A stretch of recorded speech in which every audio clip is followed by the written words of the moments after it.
Ok, supposons que ce minuscule grain de sable, d'un diamètre d'environ 2 mm, soit notre planète Terre.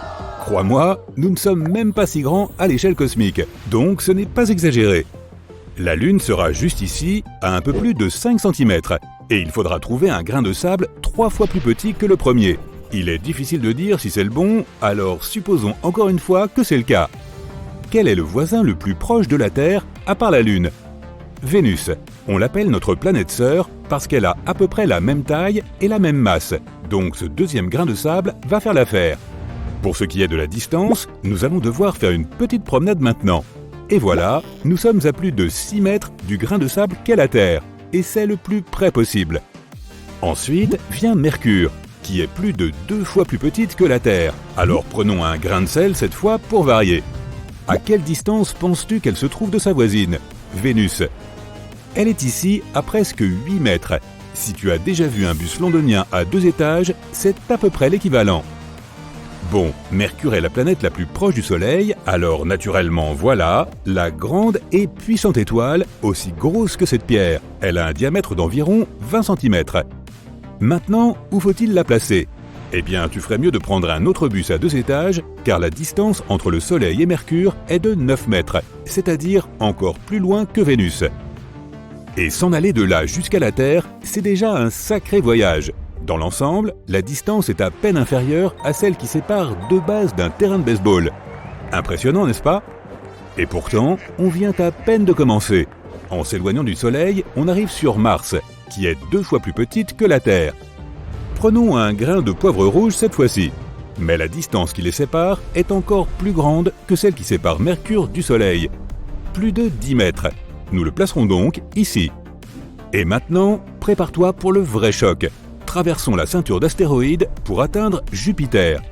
Pour cela, il faudra s'éloigner d'environ 84 mètres, ce qui est presque la hauteur de la Statue de la Liberté.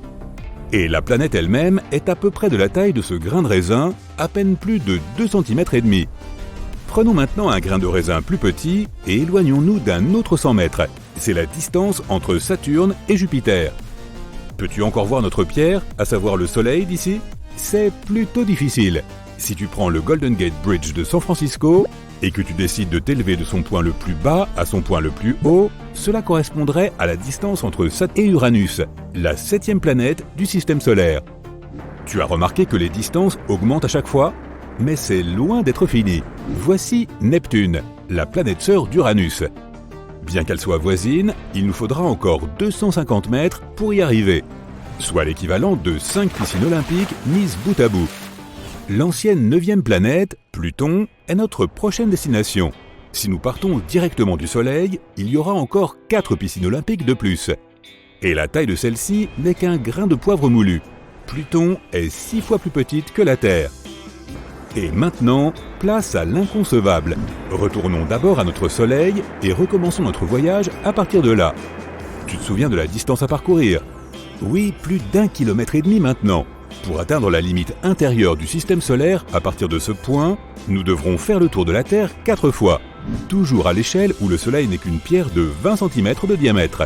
Et quand ce sera fait, nous nous retrouverons dans une énorme ceinture de morceaux de glace flottants, le nuage de Oort. La largeur de cette ceinture dépasse largement les limites de notre planète, mais nous allons essayer. Prenons 3 rochers de la même taille que notre Soleil et disposons-les en ligne. Et maintenant, imaginons que chacune de ces roches a la taille du vrai Soleil. C'est la largeur du nuage de Oort qui tourne en cercle autour de tout le système solaire. Si nous le mettons à notre échelle initiale, le Soleil ne sera même pas visible, pas plus grand qu'un atome. Donc recommençons avec une autre échelle.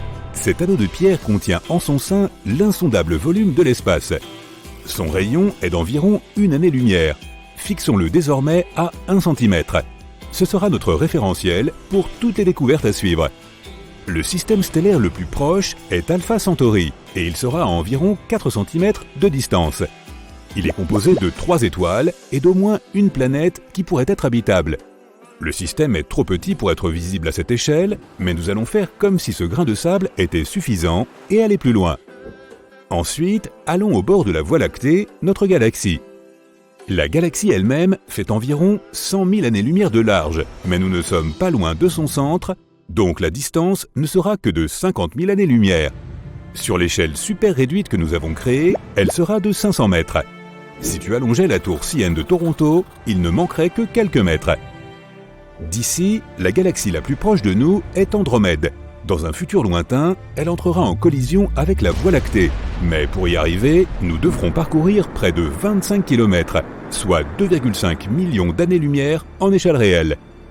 À titre d'information, c'est 2,5 fois plus profond que le point le plus profond de la fosse des Mariannes, connu sous le nom de Challenger Deep.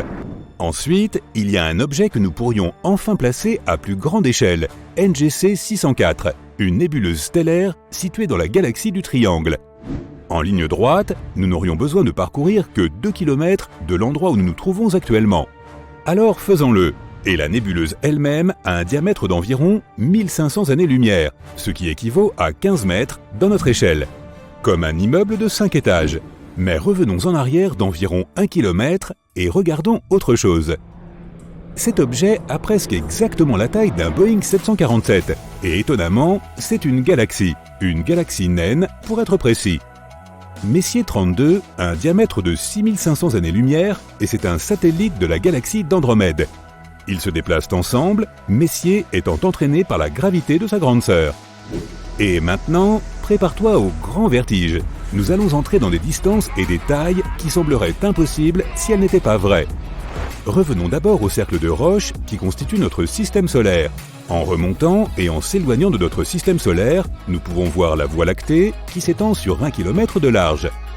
En continuant à prendre de la hauteur, on peut voir le grand vide autour de la galaxie que nous avons déjà traversée aujourd'hui, 25 km de néant. Puis, on voit les galaxies et les galaxies naines qui entourent la nôtre. D'abord Andromède, puis d'autres, jusqu'à ce que l'on soit assez haut pour voir tout le groupe local. C'est un amas galactique dans lequel la Voie lactée ne représente pas plus de 1%. Le diamètre est de 100 km.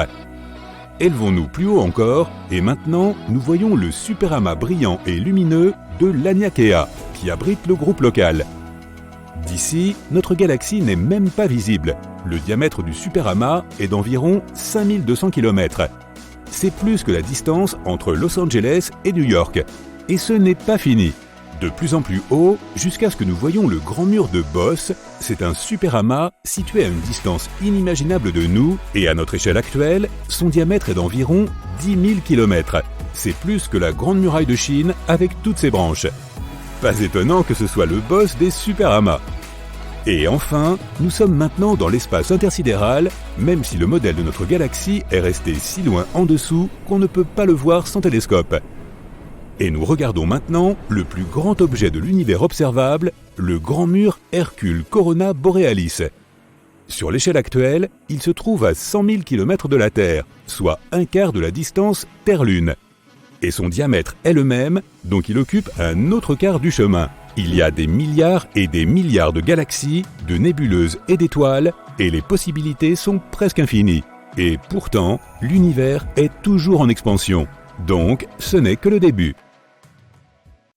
D'où nous nous trouvons, le Soleil semble très calme et paisible, mais comme les êtres humains et tous les êtres vivants de la planète d'ailleurs, le Soleil possède ses propres phases et entre parfois en activité. Les conséquences sont bien plus importantes et chaotiques lorsque le Soleil devient hyperactif. Zoomons pour voir ce qui se passe là-haut. L'une des façons de mesurer l'activité de notre étoile est de compter les taches solaires à sa surface. Les taches solaires sont des zones sombres qui se forment lorsque le champ magnétique du Soleil est soumis à une forte activité. C'est simple, plus il y a de taches solaires, plus l'activité du Soleil est intense. Et il semble que le Soleil ait fait la fête comme jamais ces derniers temps. Le nombre de taches solaires observées par les scientifiques est le plus élevé observé depuis près de 21 ans. En juin, 163 taches solaires sont apparues à la surface du Soleil. La dernière fois qu'autant de zones sombres ont été dénombrées sur le Soleil, c'était en septembre 2002, avec 187 taches. Oh, il semblerait que cette fête chaotique se rapproche doucement de son point maximal, ce que l'on appelle le maximum solaire. Comment tout cela se produit-il ? Le champ magnétique du Soleil est puissant et organisé d'une certaine manière. Néanmoins, comme nous l'avons dit précédemment, il arrive parfois que tout s'en mêle, un peu comme une boule d'élastique, qui se retient tous en ensemble, très étroitement. Lors de ces périodes, cela signifie que le plasma s'emballait, éclatait et formait des boules. On les appelait éruptions solaires et éjections de masse coronale, EMC. Ces balles de plasma produites dans la couronne solaire, atmosphère externe du Soleil. Puis, à un moment donné, au moment où l'activité du cycle solaire atteint un pic, le champ magnétique change de polarité. Le pôle nord et le pôle sud de l'astre s'intervertissent. Tout cela se produit tous les 11 ans, ou à peu près. Ainsi, lorsque le Soleil entre dans cette phase où il devient très actif, il projette des bulles de plasma chaudes, taches sombres aussi grandes que des planètes, et libère de puissantes éruptions d'énergie et de radiation. Lorsque l'activité du Soleil devient de plus en plus intense, il se passe quelque chose de fascinant. Une proéminence de la couronne polaire, PCP, phénomène parfois appelé cascade de plasma. Il s'agit d'une mini-éruption de plasma qui se déclenche sur le Soleil et qui semble vouloir fuir, mais le champ magnétique du Soleil l'attire avant qu'elle ne puisse s'échapper dans l'espace. Cette cascade de plasma est vraiment spectaculaire. Elle peut s'élever jusqu'à 32 000 km au-dessus de la surface. C'est comme si vous empiliez 8 terres l'une sur l'autre. Ensuite, il y a ce qu'on appelle un vortex polaire. Il s'agit d'un gigantesque halo de plasma qui tourne très rapidement autour du pôle nord du Soleil. Ce tourbillon se forme lorsqu'un grand filament de plasma se détache et tourne avant de retomber vers la surface, un peu comme une cascade de plasma. Les scientifiques ne savaient pas pourquoi ce plasma reste si longtemps au-dessus de la surface du Soleil. Parmi les exemples d'éjection de masse les plus intéressants, il convient de citer une EMC géante en forme de papillon en mars de cette année. La forme inhabituelle détectée s'explique par le fait qu'elle a explosé du côté du Soleil que nous ne pouvions pas voir, de sorte qu'il était impossible de bien observer et d'en mesurer pleinement la force. Heureusement, le plasma n'a pas explosé dans notre direction, mais il pourrait avoir légèrement heurté Mercure et projeté des poussières et des gaz, car Mercure possède un faible champ magnétique. Tout cela semble fascinant, mais ce n'est pas réellement une bonne nouvelle pour nous. À cause de tout cela, nous pourrions connaître des tempêtes solaires plus intenses, qui sont susceptibles, elles aussi, de provoquer des tempêtes géomagnétiques sur Terre. Les tempêtes géomagnétiques n'ont pas que le nom d'alarmantes, elles le sont vraiment. Elles créent le chaos et perturbent le champ magnétique de notre planète. Les orages géomagnétiques peuvent donner lieu à de magnifiques aurores boreales.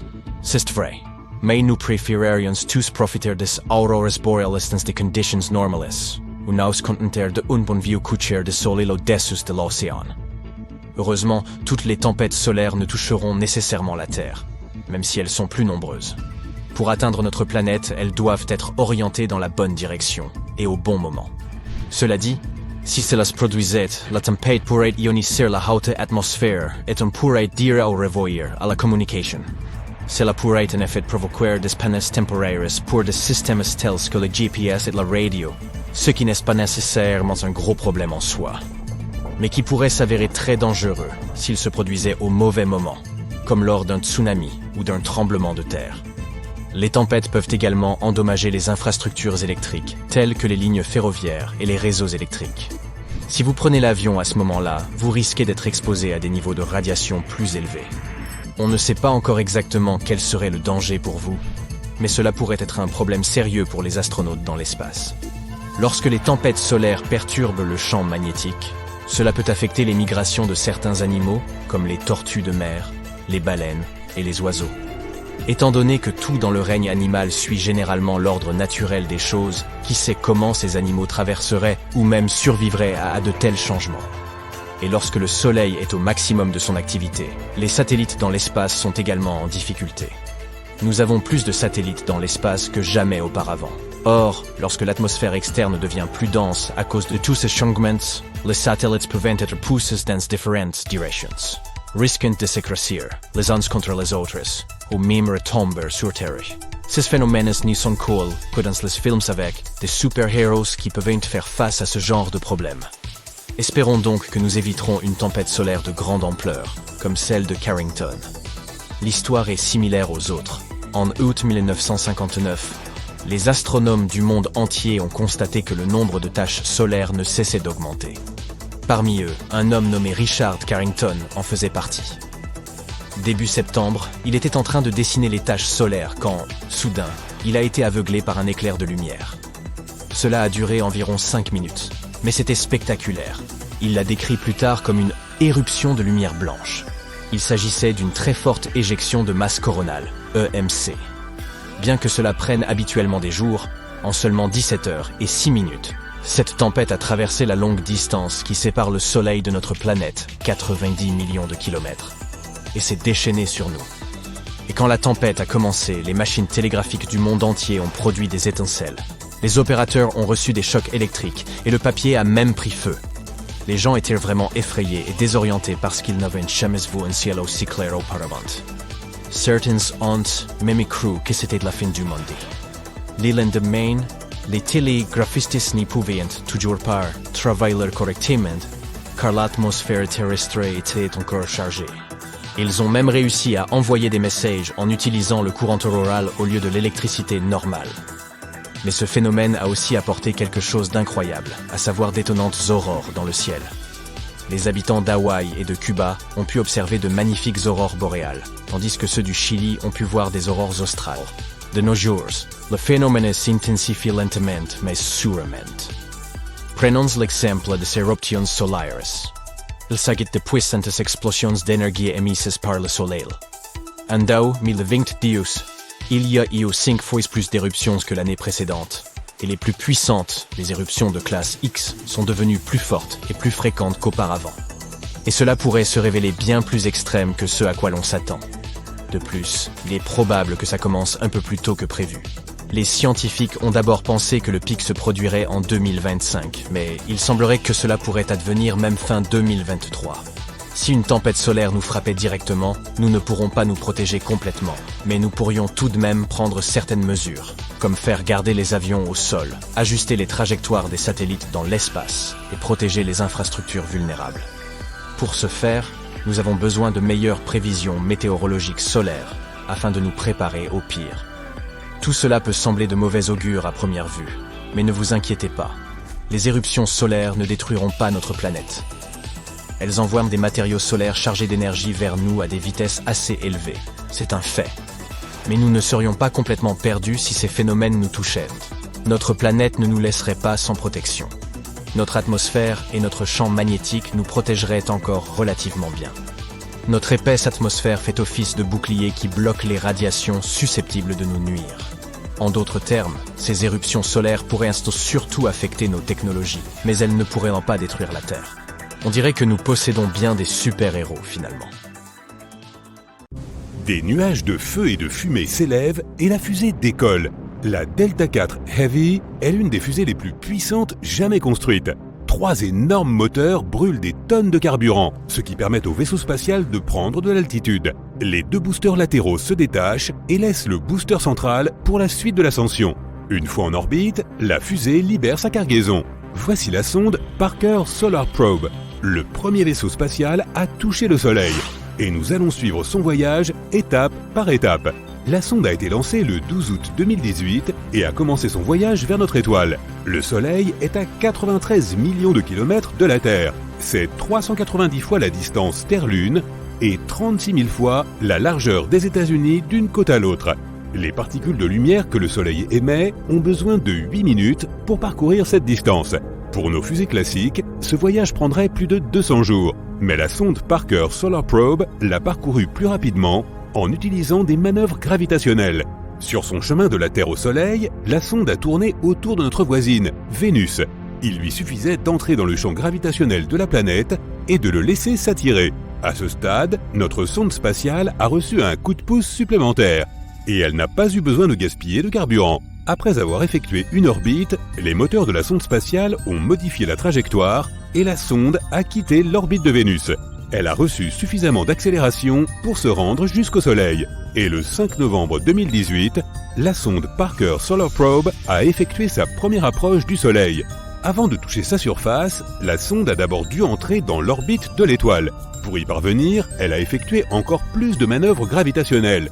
Ce n'est qu'ensuite qu'elle a commencé à tourner autour du Soleil, l'objet le plus lourd du système solaire, et dont la gravité est la plus puissante. Ainsi, celui-ci a donné à la sonde une incroyable accélération à chaque passage. La sonde solaire Parker se déplaçait constamment entre deux points. Ce sont le périhélie et l'aphélie. Regarde, voici le Soleil et voici l'orbite de la sonde en forme d'ellipse. Le point le plus proche du Soleil est le périhélie. Le Soleil attirait la sonde à une vitesse incroyable. À ce moment, la sonde a commencé à s'éloigner de l'étoile. Elle avait encore beaucoup de vitesse et d'énergie, mais elle luttait contre la force gravitationnelle de l'étoile. Donc, elle a progressivement ralenti. Le point où la sonde a perdu toute son accélération s'appelle l'aphélie. La force gravitationnelle de l'étoile l'a emportée et la sonde a commencé à revenir vers le Soleil en reprenant de la vitesse. La sonde a effectué plusieurs cercles en suivant une orbite stable, mais son orbite s'est à nouveau croisée avec celle de Vénus. Une nouvelle manœuvre gravitationnelle. Après cela, la trajectoire de la sonde Parker Solar Probe s'est légèrement modifiée et elle a gagné en vitesse. Le point de périhélie de son orbite est maintenant plus proche du Soleil. La sonde a effectué plusieurs autres cercles en suivant cette nouvelle orbite. Puis à nouveau, elle s'est approchée de Vénus, une autre approche du Soleil. Chaque rencontre avec Vénus a permis de corriger la trajectoire de la sonde et de réduire progressivement sa distance par rapport à notre étoile. En avril 2021, la sonde Parker Solar Probe s'est finalement approchée du Soleil au point de toucher sa couronne. Bien que la distance réelle entre la sonde et le Soleil ait été de 8,5 millions de kilomètres, cela a tout de même été considéré comme un contact. Regardons la structure de notre étoile en la coupant en deux. Voici le noyau du Soleil. Il fait environ un quart de sa largeur. Ce noyau est 150 fois plus dense que l'eau. En raison de la forte pression et de la température élevée, des réactions nucléaires s'y produisent. L'hydrogène se transforme en hélium et dégage une quantité incroyable de chaleur et de rayonnement. La couche suivante est la zone de rayonnement. C'est là que la chaleur est transférée du noyau aux couches suivantes. Mais ici, les photons ne se déplacent pas vers l'extérieur. Ils peuvent être dirigés n'importe où et réémis de nombreuses fois. Les scientifiques pensent que le temps moyen nécessaire à un photon de lumière pour voyager du noyau à la couche suivante du Soleil est d'environ 10 000 à 170 000 ans. Ensuite, il y a la zone de convection. C'est ce que l'on considère comme la surface du Soleil. Mais ce n'est pas une surface solide. C'est un océan de plasma chaud. Cela ressemble à un nid d'abeilles. C'est parce que le plasma chauffé s'élève des couches inférieures, créant quelque chose comme des mini-geysers. Et tandis qu'il est encore chaud au milieu de ces geysers, les bords se refroidissent, ce qui crée un incroyable motif à la surface du Soleil. Les couches suivantes sont l'atmosphère du Soleil. Tout d'abord, la photosphère. C'est la couche qui émet de la lumière. Et c'est exactement ce que tu vois quand tu regardes le Soleil. Mais attention, ne fais pas ça. Il faut un équipement spécial pour regarder notre étoile. La photosphère a jusqu'à 400 km d'épaisseur. C'est à peu près la hauteur à laquelle la Station spatiale internationale se déplace au-dessus de la Terre. Ensuite, la chromosphère, ou la sphère de couleur. Cette couche de l'atmosphère du Soleil donne à l'étoile sa teinte rougeâtre. Les protubérances solaires apparaissent ici. Ce sont de puissantes émissions de matière qui quittent la surface du Soleil. Leur vitesse peut atteindre 700 km par seconde. À un moment donné, elles sont attrapées par le champ magnétique de l'étoile et ramenées en arrière. Et puis, il y a la couronne, l'enveloppe gazeuse du Soleil. C'est là que se produisent les éjections les plus puissantes. Tu peux voir la couronne pendant les éclipses, lorsque la Lune recouvre le disque solaire. Dans ce cas, tu peux voir une sorte de lueur autour de l'étoile. C'est la couronne. Elle s'étend sur des millions de kilomètres autour du Soleil. Et la sonde Parker Solar Probe a touché précisément cette zone. C'est là que la matière et le rougeoiement solaire sont encore soumis à la gravité de l'étoile et ne s'envolent pas dans l'espace. Et tout ce qui se trouve au-delà de cette zone est le vent solaire. Ce sont les matériaux et les radiations qui parviennent à échapper à la gravité du Soleil et s'envolent vers l'espace. La sonde solaire Parker a surpris les astronomes en fournissant plus d'informations sur cette frontière. Il s'avère qu'il ne s'agit pas d'un mur circulaire parfait comme nous le pensions. La frontière est discontinue et inégale. Elle ressemble plus à une chaîne de montagnes. Ces régions bosselées ont cette forme à cause du flux irrégulier de plasma provenant de la surface du Soleil. Plus ce flux est important et puissant, plus la frontière est éloignée de la surface de l'étoile. Mais les scientifiques ne savent pas encore ce qui cause exactement cette différence. Après avoir effectué le survol du Soleil, la sonde Parker Solar Probe a poursuivi son voyage et a recommencé à s'éloigner de l'étoile. Les chercheurs s'attendent à 4 autres approches en 2022. En août 2023, la sonde effectuera un survol de Vénus. Elle gagnera en vitesse et s'approchera du Soleil à une distance record. Le prochain survol de Vénus aura lieu en 2024. Avec un peu de chance, la sonde Parker Solar Probe sera capable de résister aux températures élevées et aux radiations à proximité du Soleil. Heureusement, les scientifiques ont pris soin de cela. La sonde a un bouclier solaire. Il est fixé sur le côté de la sonde qui fait face à l'étoile. Il a la taille d'une fenêtre de maison et une épaisseur de 10 cm. Il est fait d'un matériau spécial qui peut résister à une température d'environ 1370 degrés Celsius. C'est presque 6 fois plus élevé que la température d'un four de cuisine classique. Le corps de la sonde est fait d'un matériau blanc qui reflète la lumière du Soleil. Tout l'équipement scientifique est placé au centre de l'ombre de ce bouclier. Si les rayons du Soleil frappent de près le corps non protégé de la sonde, tous les équipements seront hors d'usage en quelques dixièmes de seconde. La sonde solaire Parker est équipée d'un instrument d'investigation des champs électromagnétiques. Il s'agit d'un système permettant de mesurer les champs électriques et magnétiques, les ondes radio, la température et la densité du plasma. L'imageur à grand champ de la sonde Parker Solar Probe, ou WISPER, est un télescope optique, celui-là même qui a pris ces images étonnantes du plasma en mouvement dans la couronne de l'étoile. Ces courants sont ce que tu vois pendant les éclipses solaires. L'enquête sur les protons et les électrons du vent solaire mesure les protons, les électrons et les ions d'hélium. Elle aide les scientifiques à étudier les vents solaires. Elle nuit souvent à notre technologie. Des éruptions inattendues à la surface du Soleil provoquent de graves vents solaires. Ils peuvent brûler les puces des satellites en orbite autour de la Terre. Étant donné que nous avons l'ISS, où des gens travaillent en permanence, nous devons en savoir plus sur les vents solaires et sur la façon de nous en protéger. Alors que la sonde Parker Solar Probe poursuit ses recherches, elle a déjà établi plusieurs records mondiaux. C'est l'objet fabriqué par l'homme le plus proche du Soleil. C'est aussi le détenteur du record de vitesse. Lors de son approche finale du Soleil, la sonde a atteint une vitesse de 162 km par seconde. Cela signifie qu'elle pourrait couvrir la distance entre New York et Los Angeles en seulement 24 secondes. Et un voyage autour de la Terre prendrait environ 4 minutes. Un voyage vers la Lune dans un vaisseau spatial de ce type ne prendrait que 40 minutes. En 2025, la sonde Parker Solar Probe s'approchera au plus près du Soleil, atteignant une vitesse d'environ 690 000 km/h. Mais même cette vitesse ne représente que 0,064% de la vitesse de la lumière. Arcturus, une énorme étoile rouge. Elle est en train d'exploser de l'intérieur. La mer rouge de plasma à sa surface pulse rageusement. Cette étoile brûle tout ce qui s'approche d'elle, et tout d'un coup, pouf, Arcturus a disparu. Mais au même moment, elle réapparaît au centre de notre système solaire, remplaçant le Soleil. Ce que nous voyons dans le ciel n'est plus un petit point jaune, mais une boule rouge géante. Elle est 25 fois plus large et 30% plus lourde que le Soleil. Même si Arcturus est un peu plus froide, c'est toujours un cauchemar total pour la Terre. La distance entre notre planète et l'étoile est maintenant 25 fois moins grande. Toute l'eau des océans et des rivières commence à s'évaporer. Ce qui était autrefois des forêts tropicales se transforme rapidement en un désert sans vie. Néanmoins, les couchers et les levées de soleil sont maintenant incroyables. Imagine-toi sur le toit de l'Empire State Building en train de regarder le lever de soleil. D'abord, tu vois la lumière au-dessus de l'horizon. Elle t'aveugle presque, car Arcturus est 110 fois plus brillante que le soleil. Puis l'étoile grimpe progressivement au-dessus de la surface. Le point épais sur l'horizon devient de plus en plus large.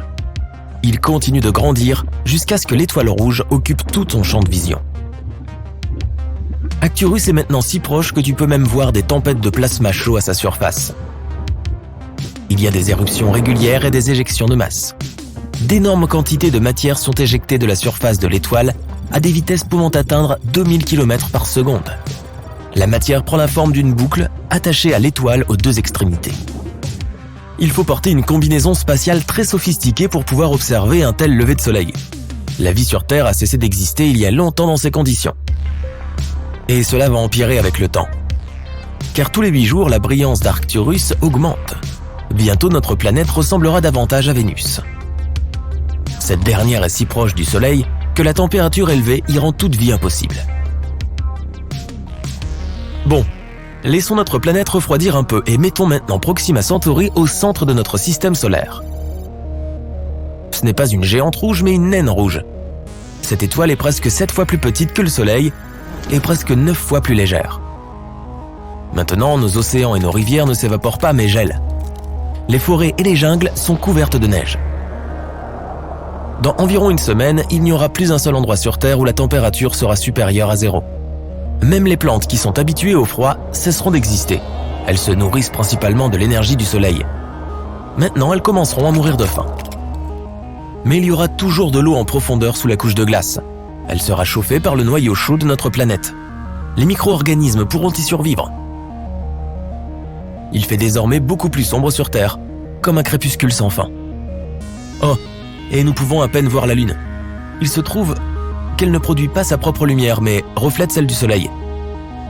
Avec Proxima Centauri à la place, la Lune va perdre sa luminosité. Mais un problème encore plus important est celui de notre orbite. Le Soleil a une certaine force gravitationnelle qui nous maintient juste dans la zone habitable agréable où il ne fait ni trop chaud ni trop froid.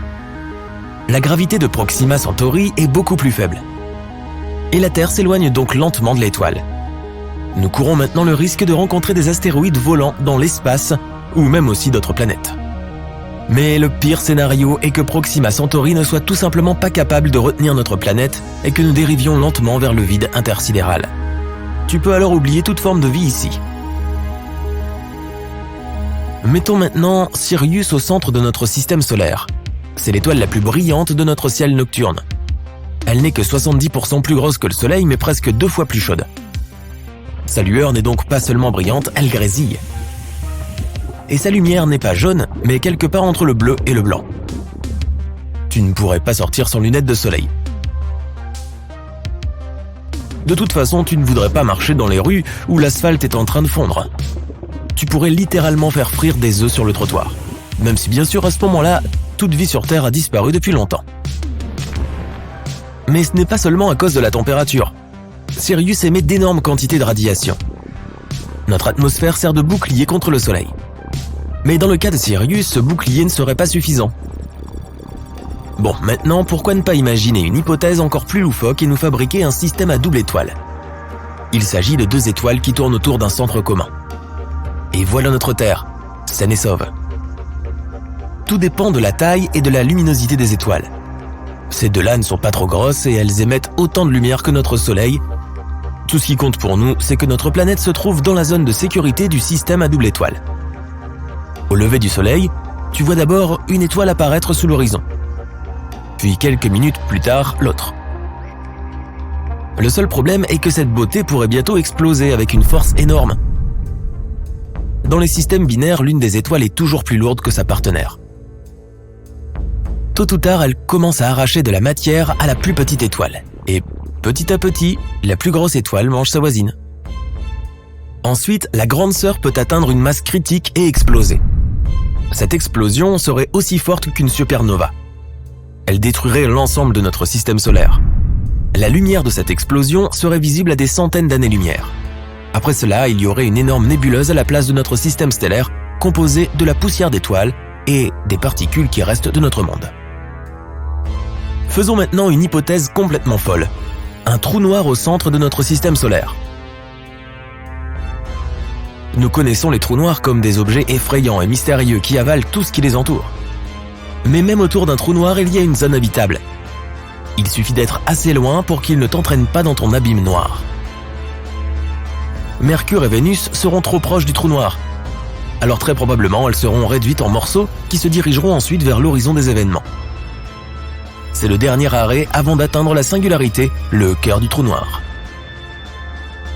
Il a 2 problèmes majeurs, la lumière et le temps. Le trou noir attire la lumière au lieu d'en émettre. La Terre deviendra donc rapidement sombre et froide. Et le temps passe plus lentement autour des objets lourds. Près d'un trou noir, une seconde peut être égale à des semaines ou même des mois dans l'espace. Nous ne sentirons pas cette différence, mais l'univers entier autour de nous se développera plus rapidement par rapport à nous. Tout objet peut devenir un trou noir s'il est comprimé à une certaine taille. Par exemple, le Soleil peut en devenir un s'il est réduit à une largeur de 6 km. La Terre aussi. Si tu la comprimes à une largeur de 1,8 cm, elle devient un trou noir. Il y a maintenant un petit rocher qui se cache au centre de notre système solaire. C'est une étoile à neutrons. Elle fait environ 30 km de large. Certaines météorites sont bien plus grosses que ça, mais elle a une masse comparable à celle du Soleil. Sa force gravitationnelle est donc à peu près la même et l'orbite de notre planète est intacte. Mais le problème est que les étoiles à neutrons n'émettent pratiquement aucune lumière visible. C'est donc la nuit permanente sur Terre. Pourtant, il fait très chaud ici. Lorsqu'une étoile à neutrons naît, elle peut être d'abord plusieurs fois plus chaude que le Soleil, mais elle se refroidit rapidement pour atteindre la température à laquelle nous sommes habitués.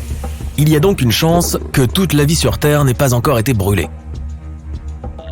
Un autre problème est qu'elle tourne rapidement et peut devenir un pulsar.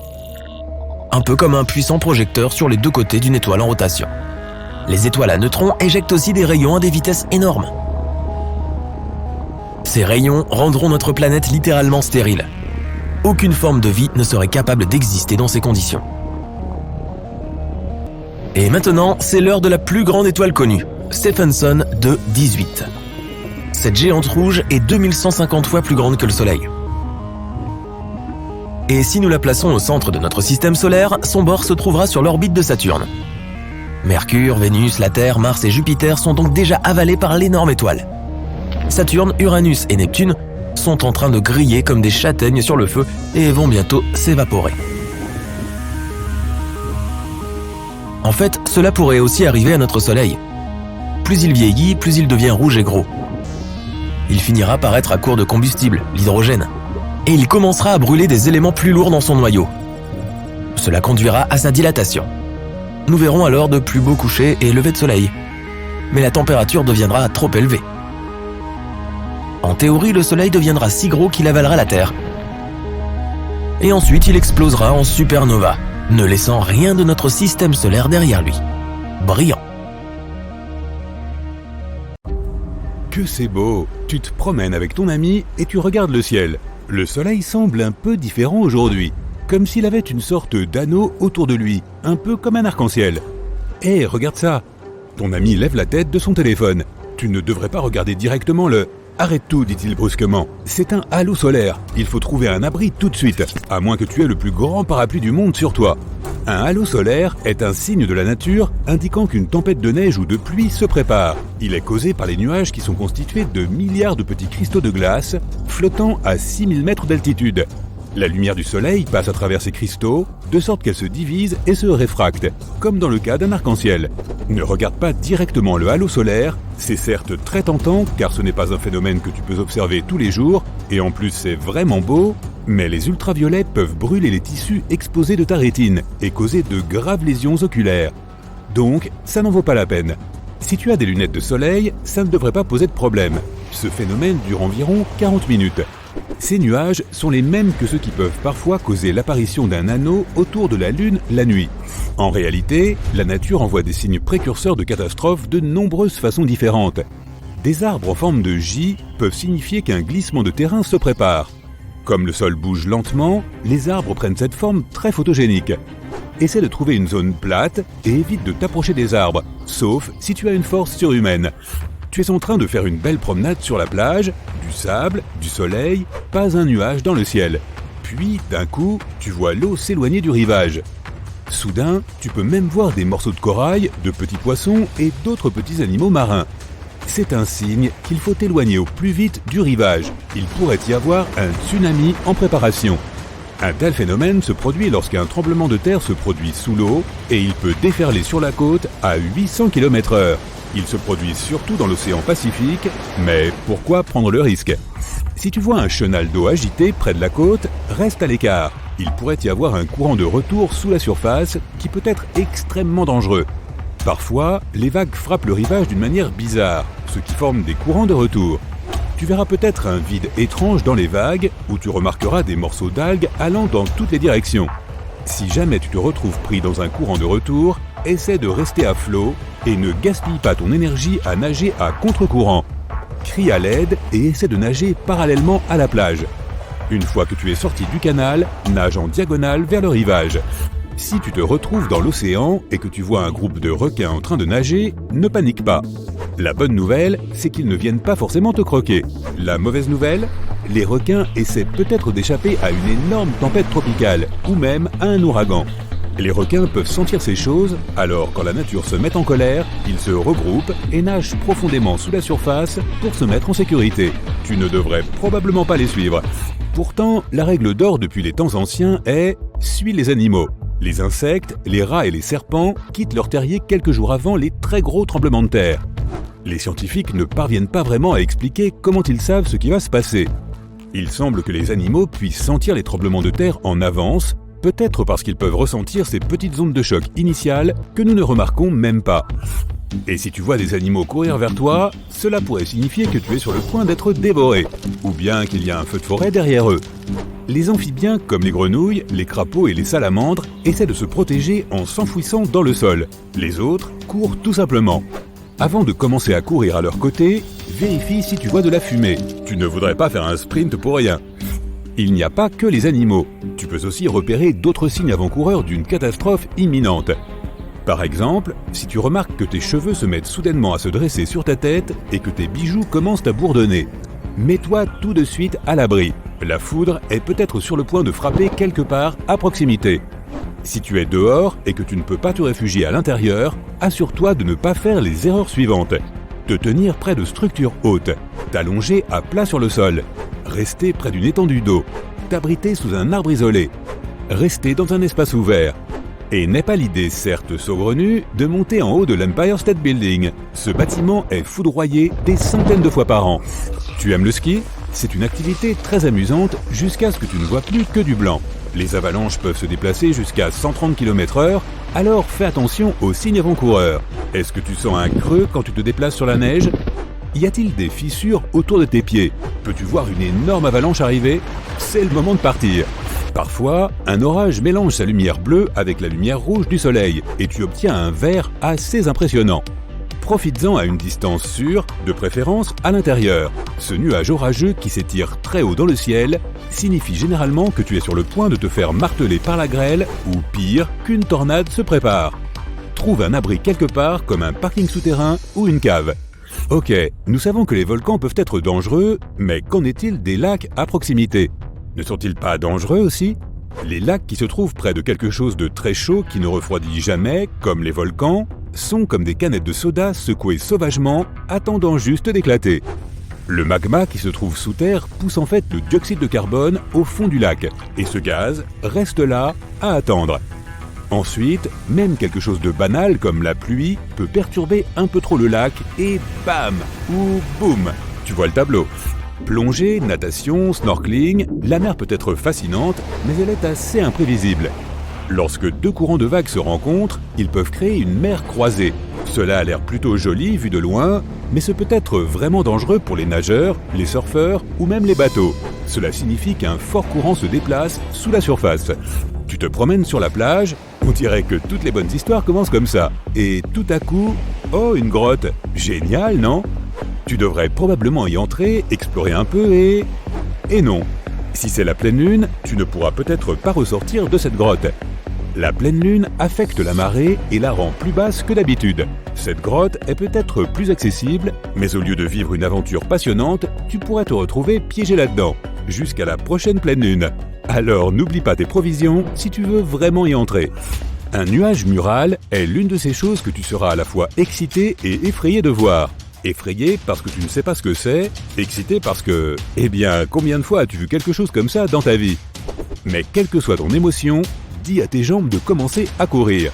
Pendant un orage, ces nuages muraux sont plus bas que tout le reste et peuvent faire jusqu'à 8 km de large. Et ils commencent à tournoyer. Tu sais ce que cela signifie. Nous sommes en 2009, en Italie.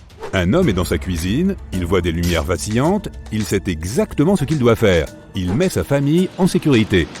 Quelques secondes plus tard, un énorme tremblement de terre frappe toute la région. Sa famille a survécu grâce à sa réaction rapide. Il savait que ces lumières vacillantes étaient le signe d'un tremblement de terre imminent. Les gens voient ces lumières mystérieuses depuis des lustres. Certains pensent même que c'était une sorte de signe venant de l'espace. Les scientifiques ne les prenaient jamais au sérieux, mais après l'invention de la photographie, de plus en plus de preuves de ces étranges lumières sont apparues. Bientôt, ils ont compris le lien. Les lumières apparaissaient et très vite, le tremblement de terre se produisait. Après avoir creusé un peu, ils ont en fait trouvé des traces de ces lumières de tremblement de terre il y a des centaines d'années. il y avait des flammes bleutées qui sortaient du sol juste avant un tremblement de terre. Retournons sur la plage une dernière fois.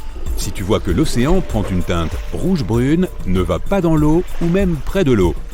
Cette marée rouge est causée par des algues toxiques et c'est un phénomène que tu peux trouver partout dans le monde. Ces algues toxiques peuvent être là même si l'océan est d'une couleur normale.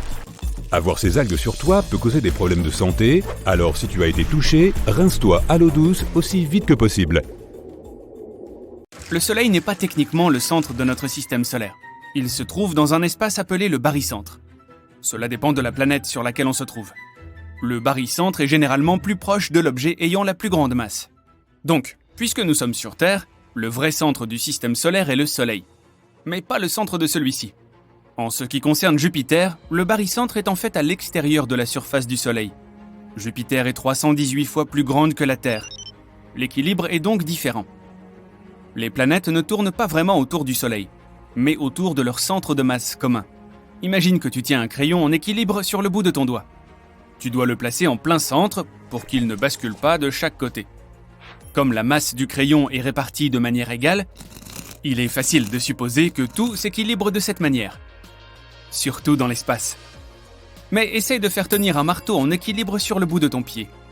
Il y a de fortes chances que tu repartes avec un orteil cassé.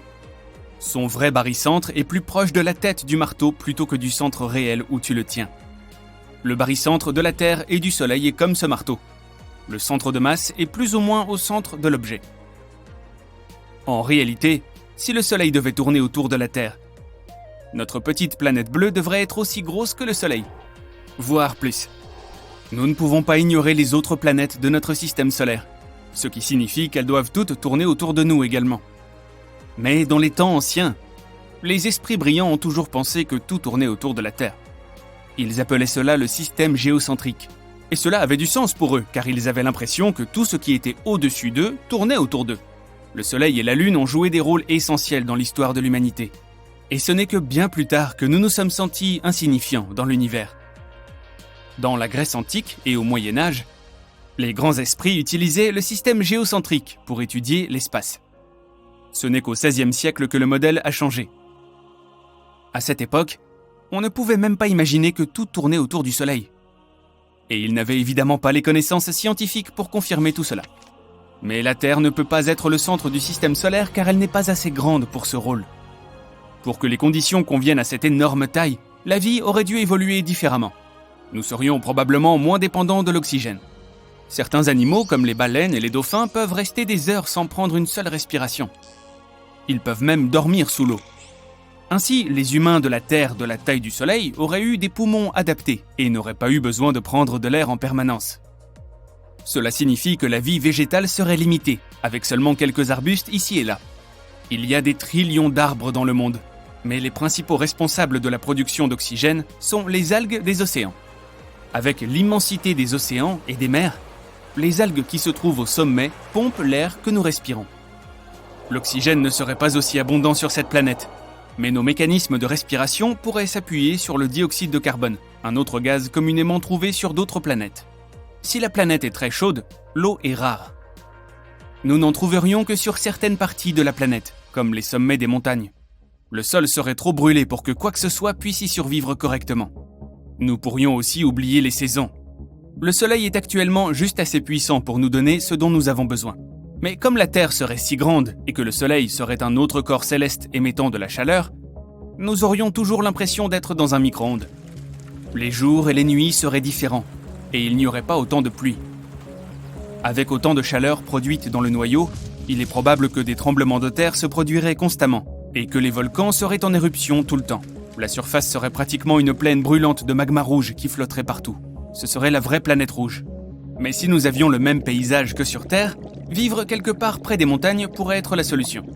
Les montagnes seraient toujours incrustées dans le noyau, mais ce serait mieux que de rester sur le sol. Certains sommets pourraient même être 100 fois plus hauts que le mont Everest. Les canyons pourraient être si profonds que la fosse des Mariannes ressemblerait à une petite brèche. Les animaux auraient également un comportement et une apparence différents. Les animaux à sang froid devraient absorber le moins de soleil possible, pour ne pas brûler.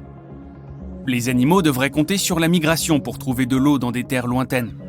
Les oiseaux devraient voler sur des centaines de kilomètres pendant la saison de migration, et nous verrions probablement certains d'entre eux filer à toute vitesse dans les airs. Mais comme la gravité serait très forte sur cette Terre de taille colossale, les animaux volants auraient besoin d'os plus fins et d'un noyau plus mince pour pouvoir voler. Les véritables survivants seraient les micro-organismes. Ils peuvent vivre dans des températures et des pressions extrêmes et peuvent résister sans oxygène pendant un bon moment. Les nuits seraient sombres car il n'y aurait pas de lune pour refléter la lumière du soleil. La lune se trouverait très probablement du côté opposé à celui où brille le soleil. Elle serait donc pour toujours une boule qui flotte dans le ciel. La vitesse de rotation de la Terre est la plus rapide à l'équateur. Donc, si toutes les planètes et le soleil tournaient autour de nous, notre rotation ne serait pas si importante. Logiquement, les nouveaux cycles météorologiques ne seraient pas bons pour les cultures. Les humains auraient évolué différemment de ce qu'ils sont maintenant. Nous serions probablement plus petits et plus trapus, car la gravité serait très forte. Et à cause de la hausse des températures, nous vivrions probablement dans des grottes partout dans le monde. Les plus forts auraient migré vers les montagnes.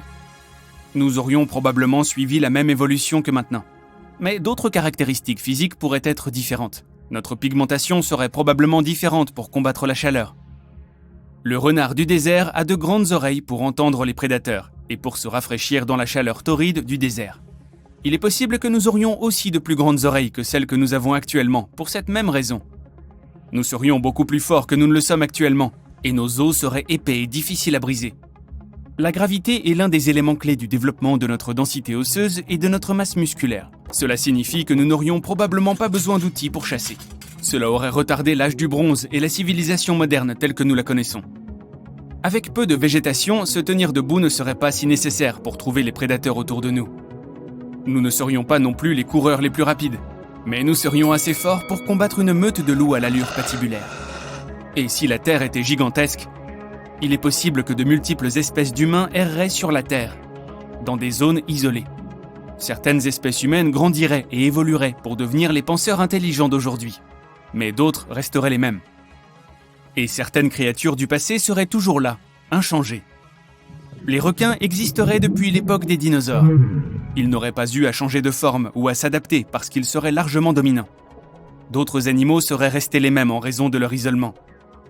L'île des Galapagos abrite des animaux uniques, parce qu'ils sont seuls depuis très longtemps. Sans prédateurs propres qui les entourent constamment, ils ne craignent pas les humains. La nouvelle Terre géante comporterait des régions aussi grandes que l'Asie, remplies d'animaux isolés, qui seraient restés exactement les mêmes que lors de leur apparition. L'espèce humaine de ces régions resterait également la même, puisqu'elle n'aurait pas bougé, ni expérimenté quoi que ce soit de nouveau. Leur régime alimentaire serait aussi le même, et ils se seraient habitués au climat dans lequel ils se trouvent. La technologie se serait également développée différemment dans les différentes parties de la planète. Certaines régions étant totalement isolées, ils n'auraient pas eu accès aux nouveaux appareils et inventions.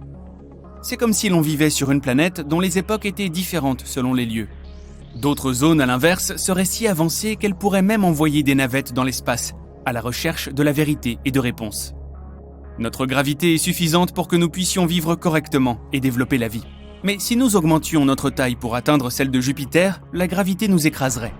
Et étant de la taille du Soleil, la Terre ne serait même pas une planète en tant que telle, mais une naine brune qui brûlerait constamment, jusqu'à devenir un nouveau Soleil. Pour l'instant, la Terre est si petite dans notre univers que nous sommes pratiquement comme un grain de sable dans le désert. Au niveau cosmique, nous sommes une contribution insignifiante à cet univers.